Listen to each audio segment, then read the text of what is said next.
Bismillahirrahmanirrahim, chers Docker Captains, assalamu alaikum wa rahmatullahi wa barakatuh. Je suis très content, très ravi de vous revoir encore une fois dans cette troisième vidéo dans la série Docker for Developers. Alors, dans les deux précédentes vidéos, je venais à peu près comment Docker il est très utile pour les développeurs du moment qu'il est possible de l'utiliser déjà comme environnement de développement en utilisant bien sûr des outils comme Visual Code. Et on a vu justement cette facilité dans l'instanciation des environnements de développement. On a vu un exemple d'une architecture, si vous voulez, microservice à base de trois tiers, donc un front-end et un back-end et une base de données. Et on a vu, grâce à Docker Compose, il était très facile d'instancier cette infrastructure, en fait, qui est composée de trois métiers différents. Donc ça permet justement de garder l'environnement de développement très propre et ça permet d'instancier très rapidement avec Docker des instances ou des containers à base de différentes images, différentes versions, etc. sans pour autant polluer bien sûr l'environnement de base, l'environnement bien sûr du développeur. Donc on a vu aussi la notion, quelques notions un petit peu avancées qui étaient liées à la gestion du code à travers bien sûr le montage de volume. Oui, on a vu qu'il était possible, par exemple, en utilisant mon file system, je gère le code et j'attache ce code-là, je le monte dans mes containers. On a vu la notion de debug, par exemple, en Python, qui me permet de relancer les processus automatiquement juste après changement du code au niveau du poste du développeur. Et donc, on a vu aussi une notion avancée de debug qui permet, par exemple, de mettre des breakpoints, de faire troubleshooting de l'application, du code, à travers le PTVSD. On a vu tout ça justement grâce à l'intégration Visual Code et Docker. هاد الخطرة ان شاء الله راح نقولوا شوية un petit peu en arrière. La vidéo هذه elle sera plutôt consacrée à Visual Code. Donc راح نشوفوا Visual Code from scratch, comment on va l'utiliser, comment il est intégré dans Docker, et on verra la puissance de cet outil qui devient un outil de développement en fait. Ce n'est plus un éditeur, c'est pas un simple éditeur, il s'agit vraiment d'un environnement de développement assez complet, surtout avec la notion de plugin, donc il devient vraiment très très puissant. Donc on va découvrir deux plugins, on va découvrir le plugin Docker et on va préparer un petit peu le terrain pour Kubernetes, donc on va aussi présenter le plugin Kubernetes. Alors, il y a justement Microsoft a fait un excellent travail en faisant une intégration de plusieurs outils, c'est-à-dire Docker Desktop, parce que c'est vrai que Docker Desktop il est développé par Docker, donc aujourd'hui c'est Mantis, mais pour tout ce qui est Windows, tout ce qui est Microsoft, c'est fait en collaboration avec Microsoft. C'est pour ça que dans le dashboard, vous avez la notion de Open Visual Studio Code. Donc si j'ai mon stack ici, par exemple, ou n'importe quel container qui a été créé ou qui est instancié à base d'un code, eh ben tout simplement, je vais pas chercher le code, etc. Je fais tout simplement que je lance mon dashboard et que je fasse un Open Visual Studio. Donc là, qu'est-ce qui va se passer? Il va m'ouvrir Visual Studio avec l'environnement de développement qui a généré justement ce stack-là. Voilà. Donc, comme vous pouvez le voir, il s'agit de l'environnement que nous avons vu la dernière fois. Donc, je vais pas sur tous les différents points que nous avons vus la dernière fois, mais je vais vous présenter en fait les deux plugins. Alors avant de présenter les deux plugins, nous avons les plugins, justement c'est via cette option là qui me permet justement d'installer. Donc il y a un marketplace qui est assez riche en termes de plugins qui s'intègrent dans Visual Code, et c'est ce qui fait la puissance de cet environnement de développement. Et dans notre cas, nous avons installé ces deux plugins là, à savoir Docker, qui me permet entre autres de gérer tous mes containers et tous les artefacts qui sont liés à Docker. comme par exemple Dockerfile, Docker Compose, etc. Et vous avez le plugin Kubernetes que j'ai installé aussi pour gérer entre autres tous les objets et les artefacts qui sont liés à Kubernetes, toutes les notions de workload, les deployments, les jobs, les daemon sets, etc. et les différents services différents services de network, comme par exemple les endpoints, les services, etc. On verra tout ça.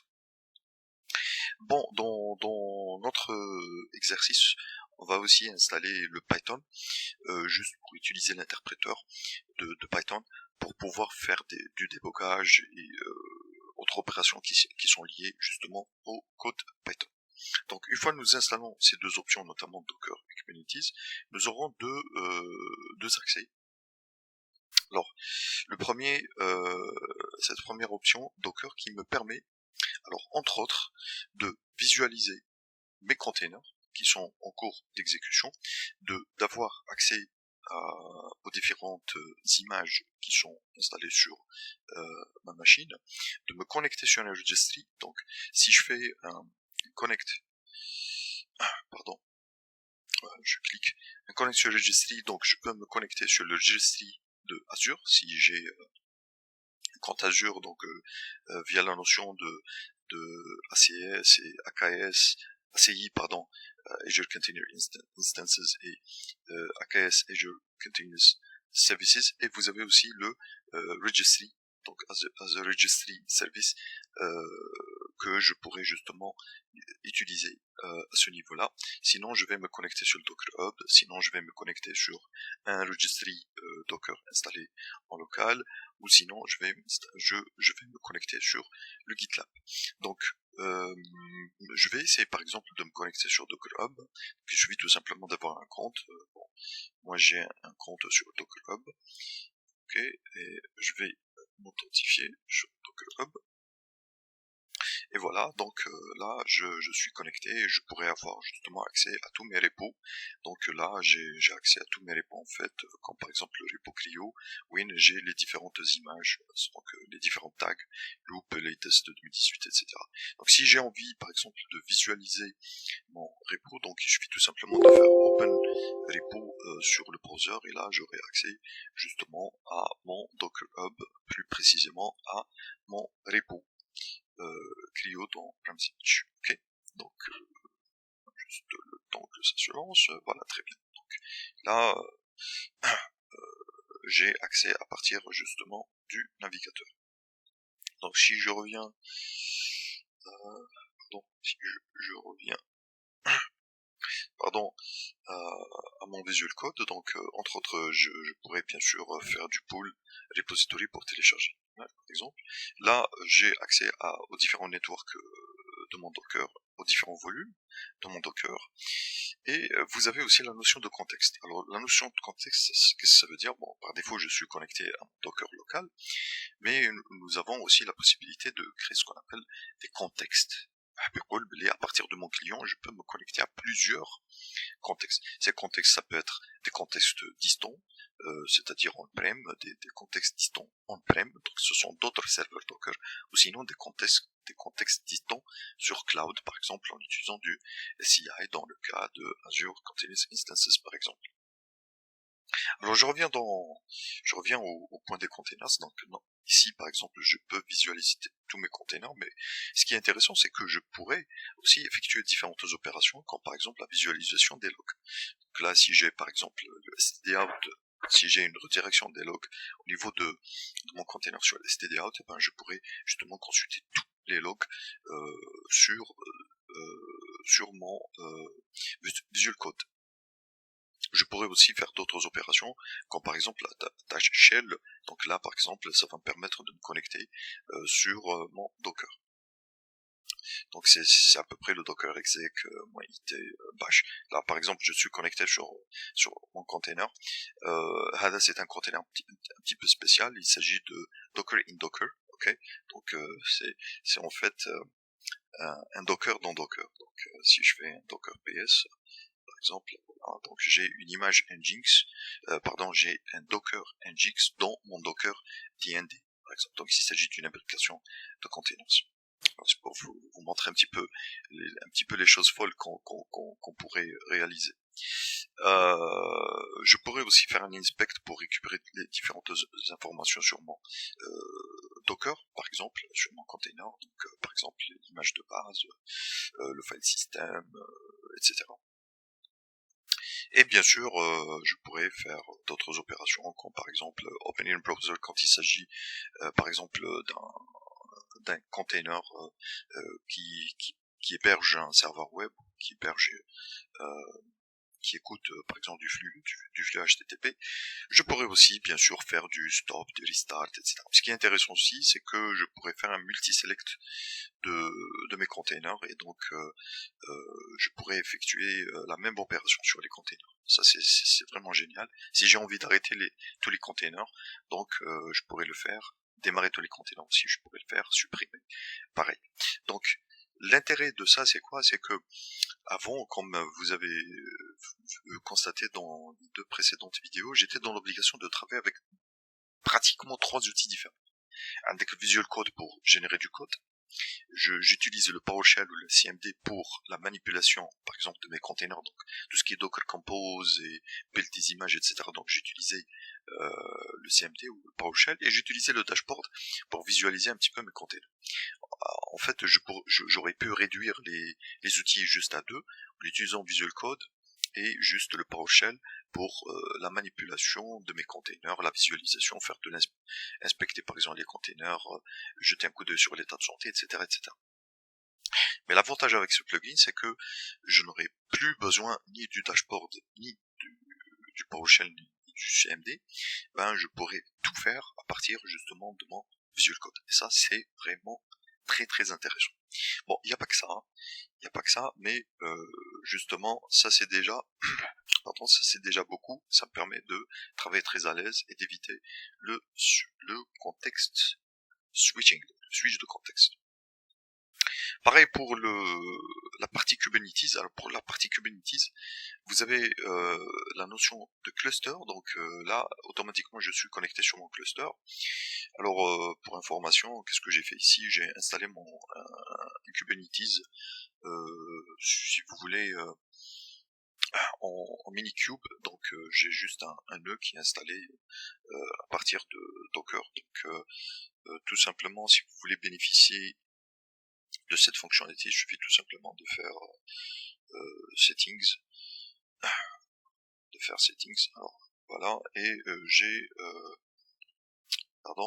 dans la partie engine Kubernetes, il suffit tout simplement de cocher sur cette option là pour installer un petit Kubernetes. Donc, il y aura, Inch'Allah, dans le futur beaucoup de vidéos sur Kubernetes, donc entre guillemets, stay tuned for this beautiful technology.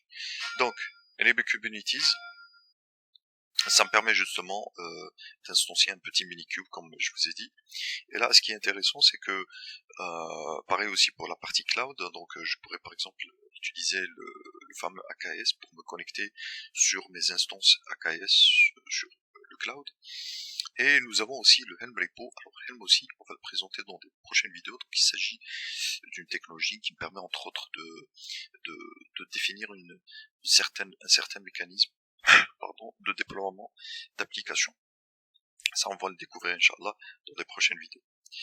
Donc, là, je suis connecté sur mon cluster qui est en local et je pourrais, comme je vous ai dit, manipuler tous les artefacts qui sont liés à mon Kubernetes, comme entre autres les namespaces, les nodes, les workloads. Donc, dans les workloads, qu'est-ce qu'on retrouve? On retrouve en fait les deployments, les stateful sets, les daemon sets, les jobs, etc. Et donc, les cron jobs, les pods aussi. Dans la partie network, on retrouve la partie, par exemple, services. Là, j'avais installé un service qui s'appelle MyApp. Et si je veux le supprimer maintenant, donc je pourrais le faire. Donc, je suis pas dans l'obligation d'utiliser du tout l'outil kubectl. Je peux tout faire, en fait, juste en moyennant en Visual Code et faire toutes mes opérations sur Visual Code, en fait. Voilà, ça c'est pour la partie des plugins qui permet justement de me connecter et de manipuler les artefacts. Maintenant, on verra très rapidement comment développer from scratch une application Python. et faire son déploiement justement sur ma machine locale, faire un déploiement simple à partir de Docker Compose, donc une sorte de stack, pardon, mais je voudrais aussi le faire sur un déploiement sur Kubernetes. On verra justement comment le faire. Alors, pour cela, je m'inspire toujours d'une vidéo que j'ai consultée sur DockerConf 2020, qui parle un petit peu de la puissance de Visual Code. Donc, je m'inspire à 100% de cette vidéo-là, et je rajoute juste la partie Kubernetes.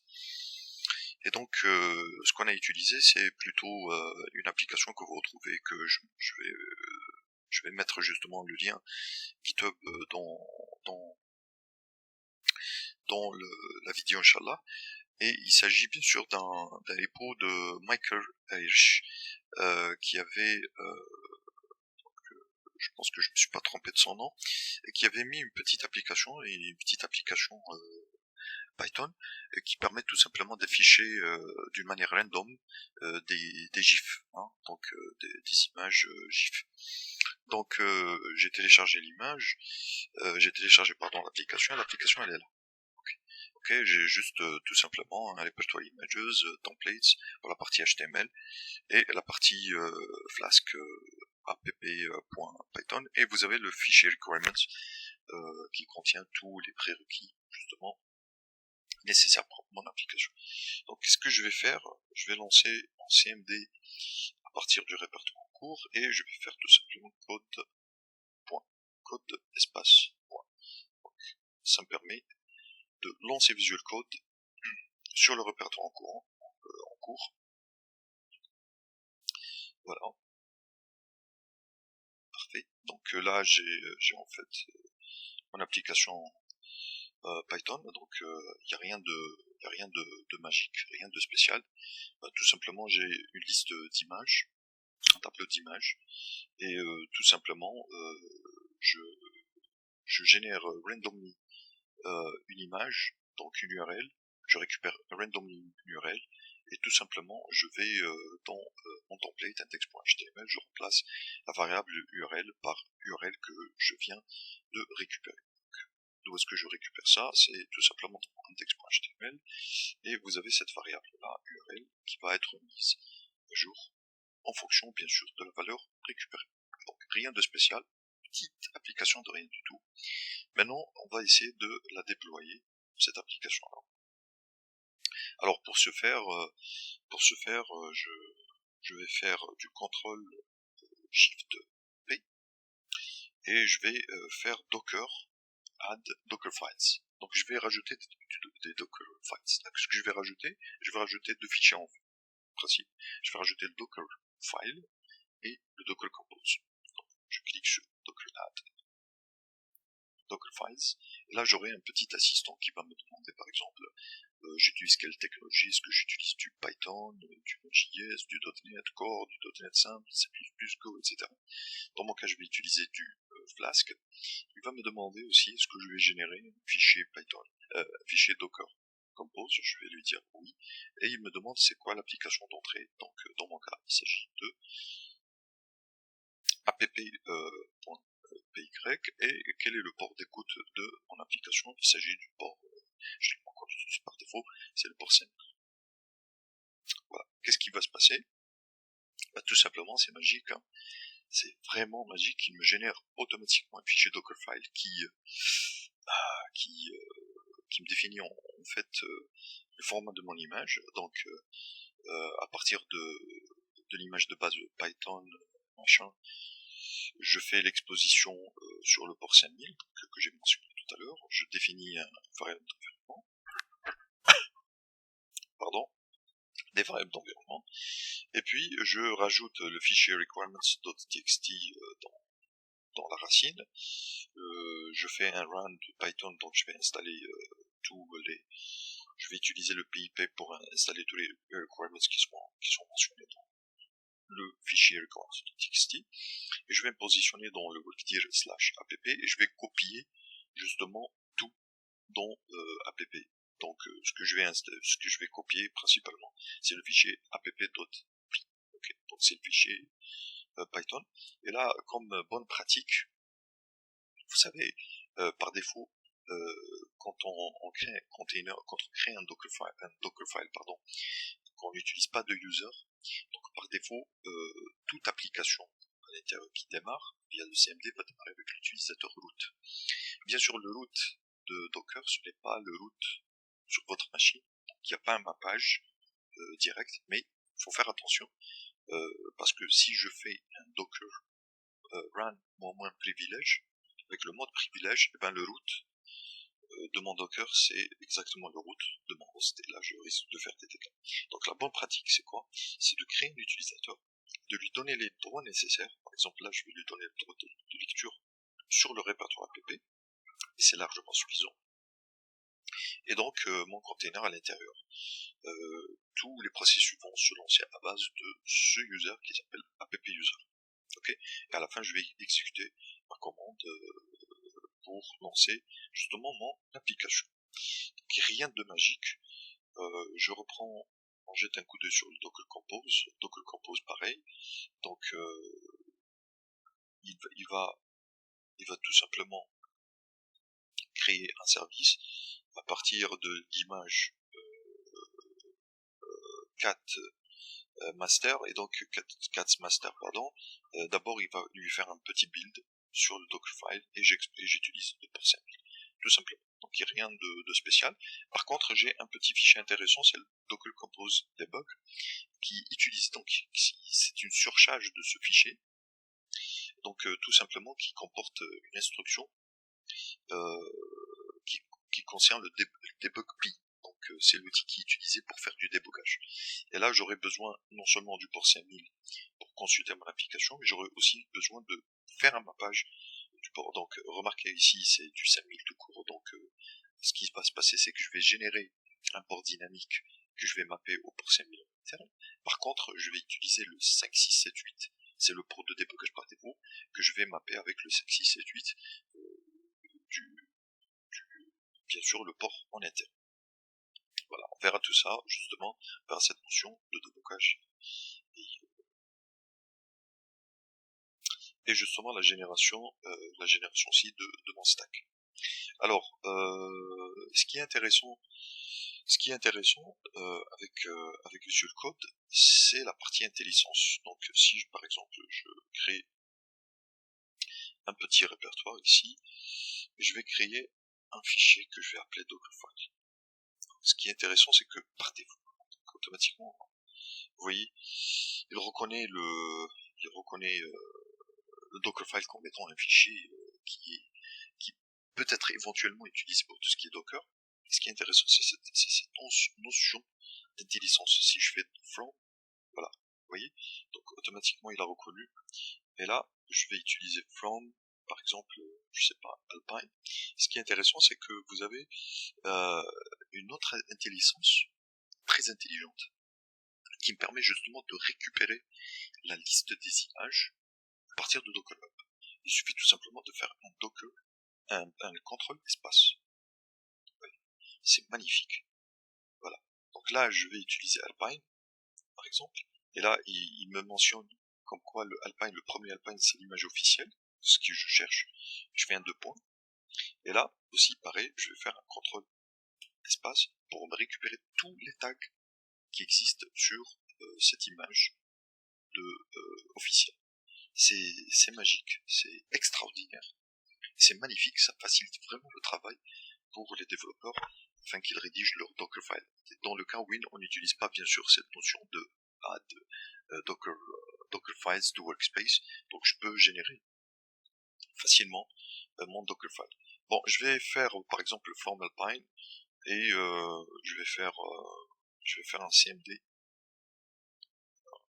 tout simplement CMD. Ce qui est intéressant aussi, regardez, donc voilà, donc il me propose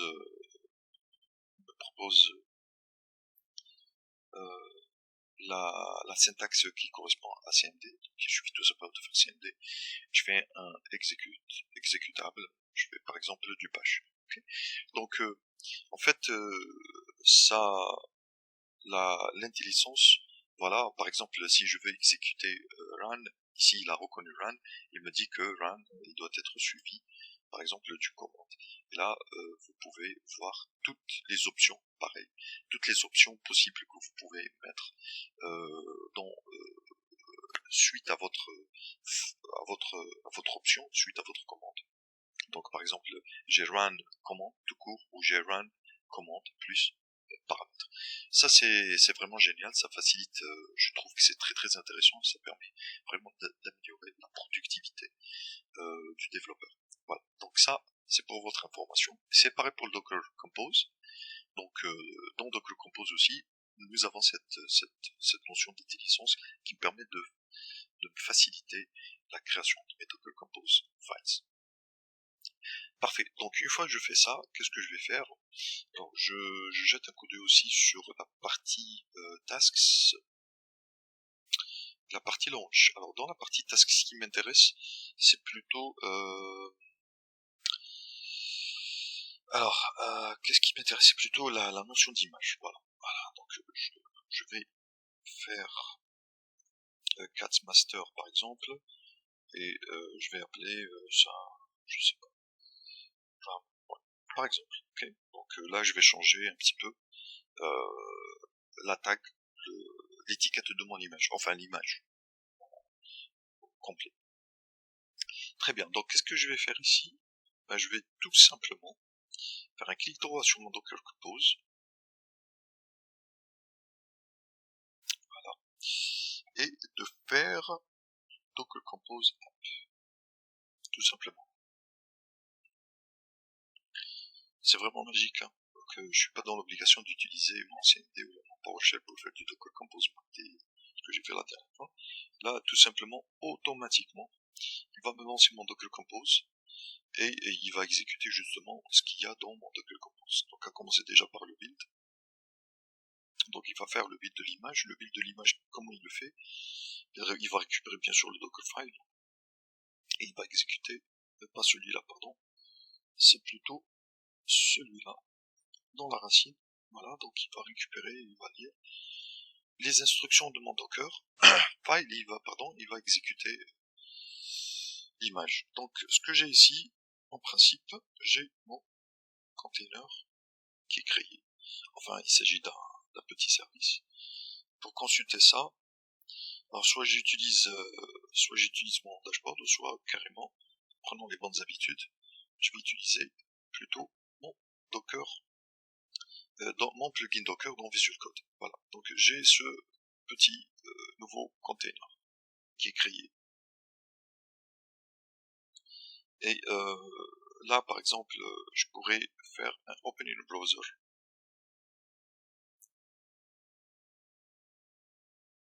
Voilà, et voilà, c'est magnifique. Donc là, j'ai lancé mon container, et ce qui se passe, comme je vous ai dit à chaque fois, on va générer aléatoirement une URL qui correspond à une GIF, par exemple. Très bien. Donc là, on a vu un exemple justement concret de création d'un projet from scratch, et comment on rajoute les différents artefacts, les différents fichiers Dockerfile et Docker Compose afin de générer justement notre service ou notre stack, notre container en fait. Donc qu'est-ce que je vais faire ici? Je vais faire un stop de mon container.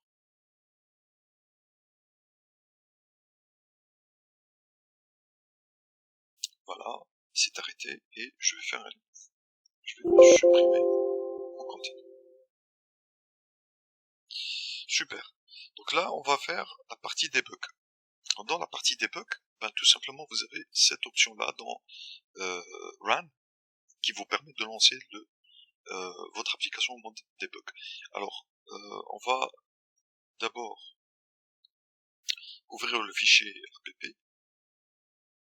Python. Voilà, je vais ouvrir celui-là et éventuellement, on pourra mettre des breakpoints, ok, et on verra que le breakpoint il sera appliqué quand on fait le debug.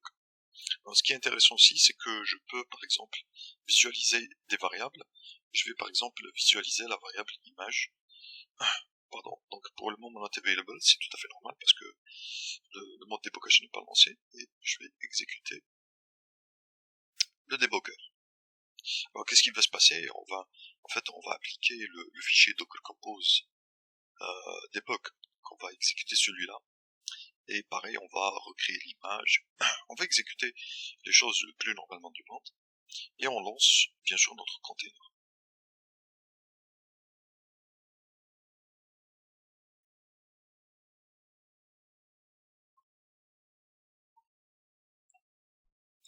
Parfait, donc comme vous pouvez le voir ici, donc le debugger s'est lancé. Je pourrais bien sûr visualiser différentes variables, y compris la variable que j'ai mentionné dans le watch.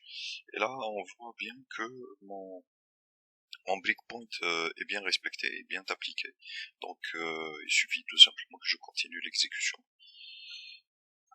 pour visualiser mon application. Voilà, très bien. Donc là, on voit bien que la partie debug fonctionne correctement. Donc ça me permet en fait, en cas d'erreur, de troubleshooter, de visualiser, justement de voir les différentes variables, l'exécution, justement le déroulement de l'exécution de mon code en détail en mode débogage. Très bien, donc ça c'est ça concerne la partie exécution, la partie débogage. Maintenant on va parler très rapidement de la partie Kubernetes. Alors pour la partie Kubernetes, je vais rapidement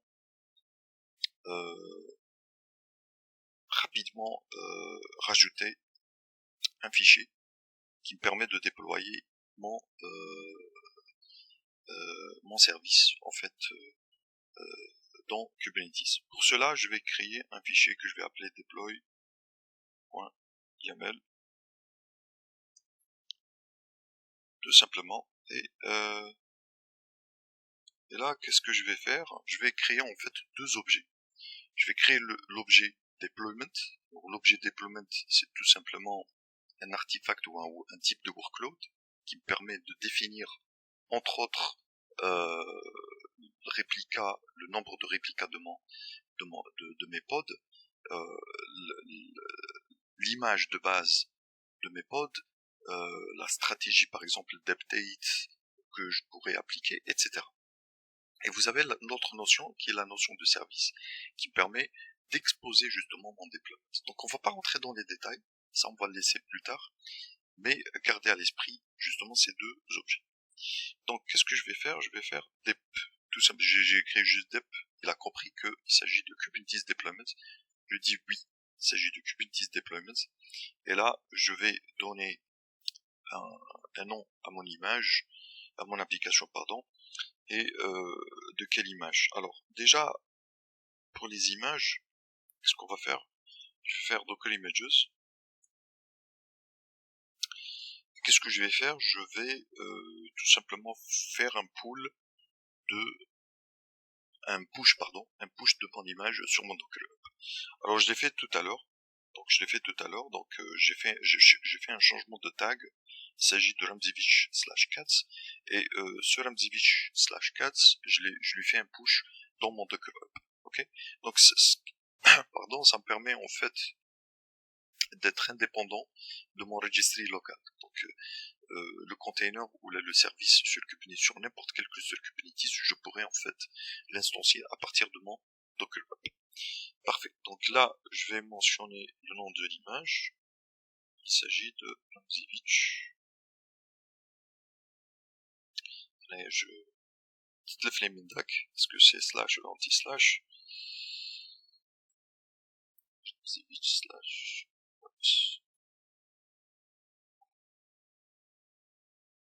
cats. Ok. Parfait. Et là, bien sûr, je vais utiliser le port 5000. C'est le port utilisé par mes containers. Pardon. Voilà. Donc là, j'ai terminé la partie deployment. Donc, qu'est-ce qu'il va falloir faire? Je dois rajouter la partie service. Il a compris. C'est Docker Service. Pareil, je vais utiliser le port Alors, je vais tricher là un petit peu parce que vous savez, dans le service, nous avons 3 modes. Nous avons le node port, le cluster IP et le load balancer.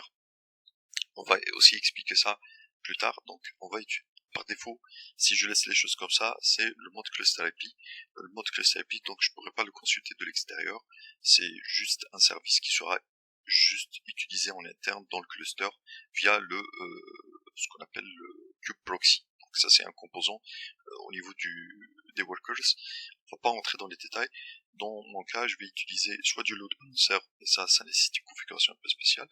Sinon, je vais utiliser le cluster IP. Ça me permet de faire un bumpage d'un certain port à partir de 30001 avec le port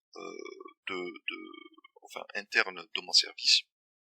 Et ça me permet justement d'exposer mon service à l'extérieur. Okay, là, je vais faire un CTRL-V.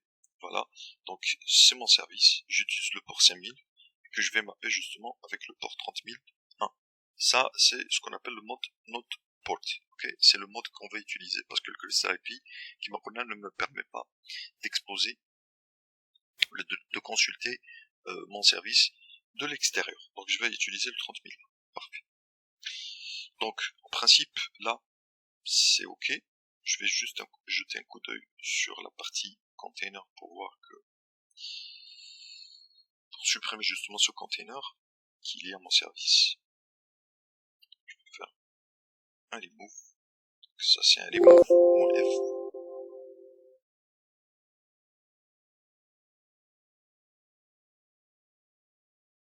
Voilà. Donc là, j'ai fait un remove de mon container. Et là, qu'est-ce que je vais faire? Je vais sauvegarder mon fichier deploy.yaml. Et là, c'est très magique, en fait. Qu'est-ce que je vais faire? Je vais faire un CTRL-SHIFT-P. Et je vais dire Kubernetes create. Ah, il comprend qu'il s'agit d'un create à partir de ce fichier deploy.yaml.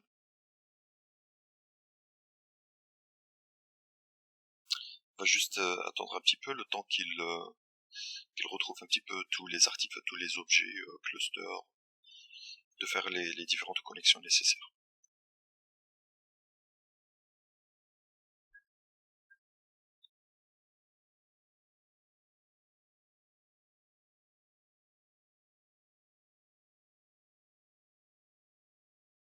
Ok, donc là, en bas, on voit bien que il est en train de faire un Kubernetes creating. Là, il est en train de créer en fait le deployment et les services. Et bien sûr, il me fait la création de pods. Si on jette un coup d'œil sur les... Voilà, donc le deployment is created. Donc, quand on jette un coup d'œil effectivement sur la partie deployment, on vérifie que le deployment de my app is created. Ce qui est intéressant, c'est qu'aussi on pourra avoir l'état de son état, unité sur l'état de santé de mon deployment. Donc je vois que il est créé. Et je vois qu'il est en rouge. Okay. Ce qui est intéressant, c'est que je pourrais consulter. Donc qu'est-ce qu'il fait là? La raison pourquoi il est en rouge, il est juste waiting. Il est en train de faire container creating. Okay. Ça devrait pas tarder.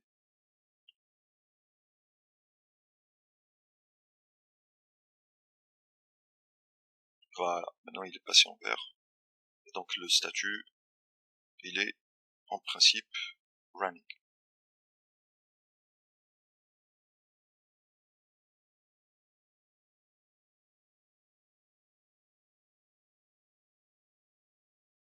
Voilà, donc je jette un coup d'œil. Effectivement, il est dans phase running. Donc pareil, hein, je pourrais consulter aussi mon pod pour voir que mon pod il est là. Il correspond bien sûr à mon application. Et dans la partie network, je retrouve aussi mon service que j'ai créé toujours dans le même fichier. Bien sûr les différents endpoints. Enfin le endpoint qui correspond bien sûr au service.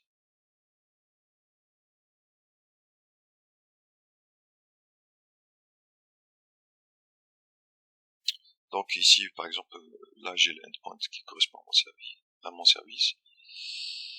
Et là, en principe, dans la partie service aussi, je pourrais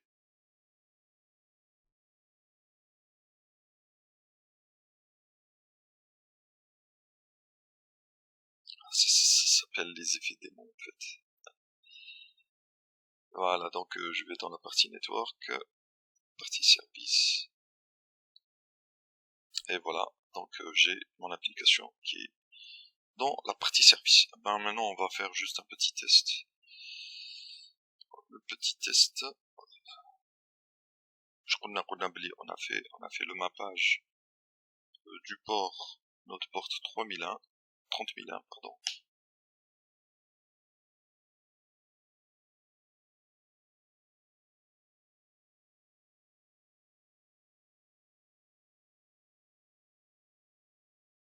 Voilà, très bien, donc on voit bien que l'application s'est lancée. Cette fois-ci, elle s'exécute dans Kubernetes. C'est pas une application standalone, elle est orchestrée par Kubernetes. Et on voit bien qu'elle fonctionne correctement. Et tout le travail que j'ai fait, je l'ai fait à partir de Visual Code. Donc je n'ai manipulé aucun outil, aucune solution tierce. J'ai fait tout sur mon Visual Code, ce qui prouve en fait que c'est un outil extrêmement intéressant, extrêmement puissant, qui nous permet en fait de développer des solutions Docker, même orchestrées sur Kubernetes, que ce soit Kubernetes local ou Kubernetes distant, même le cloud, AKS, ça se fait le plus normalement du monde et en toute transparence. Voilà, donc c'est tout pour aujourd'hui. J'espère que la vidéo vous a plu. Bien sûr, vos commentaires et vos questions sont bienvenus. Et on va se dire à la prochaine vidéo, Inch'Allah. Salam.